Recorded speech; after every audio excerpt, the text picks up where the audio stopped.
মধুচন্দ্র সাহা চলে গেলেন আজ না ফেরার দেশে।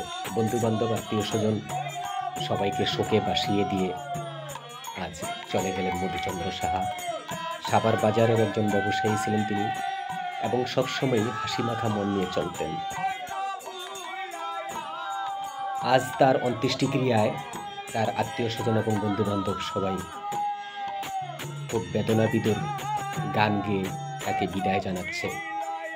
ওইদিকে তার অন্ত্যেষ্টিক্রিয়া সম্পন্ন হচ্ছে, আর এদিকে বন্ধুবান্ধব আত্মীয় স্বজন যারা আছে সবাই সমবেত কণ্ঠে হিন্দু সম্প্রদায়ের চিরাচরিত নিয়ম অনুযায়ী তাকে বিদায় জানানো হচ্ছে গান গেয়ে এবং বাদ্যযন্ত্র বাজিয়ে। অত্যন্ত পরিতাপের বিষয়, খুব দুঃখের বিষয়, খুব কষ্ট লাগে একজন আপন মানুষকে বা কাছের মানুষকে এভাবে বিদায় জানাতে, যেটা চিরবিদায়। একটু গানটা শুনুন।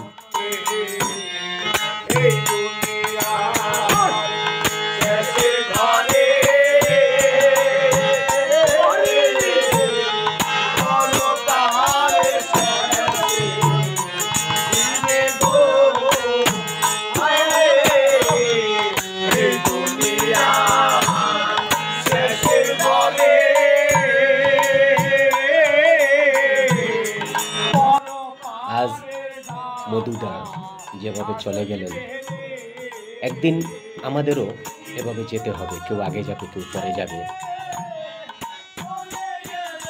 যে যখন চলে যাবে তার ধর্মের নিয়ম অনুযায়ী তাকে সমাহিত করা হবে। কাউকে মাটির ঘরে, কাউকে সলিল সমাধি, কাউকে এভাবে চিতার আগুনে সমাধি সমস্ত করবে। কার কখন যেতে হবে সেটা জানি না, তবে খুব দুঃখের সাগরে ভাসিয়ে দিয়ে মধুদা চলে গেছেন। খুব কাছের মানুষ, শুধু আমি চিন্তা না, অনেকেরই যারাই ছিল প্রত্যেকেরই একজন প্রিয় ব্যক্তি ছিলেন মধুদা। সাভার বাজারের একজন ব্যবসায়ীর